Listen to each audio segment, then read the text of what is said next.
বৃষ্টির দিনে proper rainy ডের ফুল ভাইব উপভোগ করার জন্য আজকে একটা পারফেক্ট ডেস্টিনেশনের সন্ধান দিব। থাকবে মাত্র ৪৫ টাকার খিচুড়ি, হরেক রকমের চা এবং খাবারের পাশাপাশি ঘর সাজানোর এরকম অ্যাস্থেটিক জিনিসপত্রের সন্ধান। আপনারা খুব রিজনেবল প্রাইসে এইরকম ইউনিক কালেকশন গুলো কালেক্ট করতে পারবেন এবং সাথে থাকবে সূর্যমুখীর বাগান সহ গোলাপ গাছের সমাহার এবং সুন্দর সুন্দর ফটোজেনিক প্লেসেস। তো দেরি না করে let's go to the video. আজকে আমরা চলে গেলাম টিএসসি এর মোড়ে। আমরা সবাই জানি টিএসসি স্ট্রিট ফুডের জন্য কত বেশি ফেমাস। না ঢুকতে এই ছোট্ট বাবুটা আমার কাছে এসে ফুল বিক্রি করছিল এবং ওকে আমি একটা ফুল দিয়েছি যেটা খেয়ে ফেলেছে। বৃষ্টি পড়ার পর ঢাকা ভার্সিটির ক্যাম্পাসের প্রত্যেকটা কর্নার ফুল পড়ে এত বেশি সুন্দর হয়ে যায় যে গেলেই মনটা ভালো হয়ে যায়। দেন আমরা চলে আসলাম কলা ভবনের ক্যান্টিনে। এখানে ৪৫ টাকা করে একদম ভর প্লেট আপনারা খিচুড়ি পেয়ে যাবেন। এটার টেস্ট হচ্ছে একদম 10-এ 10 এবং এটার টেস্ট লাস্ট 6 থেকে 7 বছর ধরে আমি সেমই পাচ্ছি। দেন আমরা চলে গেলাম টিএসসির মোড়ে চায়ের দোকানগুলোতে। এখানে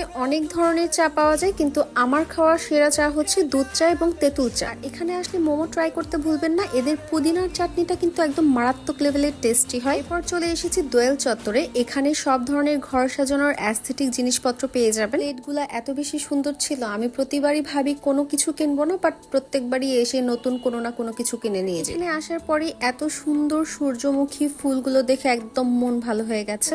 এত সুন্দর বৃষ্টি, ফুল এবং পুরো ক্যাম্পাসের যে এনভায়রনমেন্ট ছিল সেটা একদম অ্যামেজিং ছিল। আমার বরাবরই ফেভারিট ফুল হচ্ছে এই কাঠগোলাপ ফুল। ঝড়ো হাওয়া কিংবা বৃষ্টির দিনগুলোতে এই কাঠগোলাপ ফুল দিয়ে পুরো ক্যাম্পাস ভরে যায়। সে কারণে এত বেশি সতেজ ফুল নিচে পড়ছিল, আমি তো লোভ সামলাতে না পেরে সবগুলো কুড়িয়ে নিয়ে এসেছি। প্লেসটা কিন্তু একদম পিকচার পারফেক্ট এবং যারা শুট করতে চান তারা ডেফিনেটলি আসতে পারেন। থাকার কারণে খুব বেশি স্ট্রিট ফুড অ্যাভেলেবেল ছিল না, সো আমরা আজকের জন্য বিদায় নিচ্ছি। আল্লাহ হাফিজ।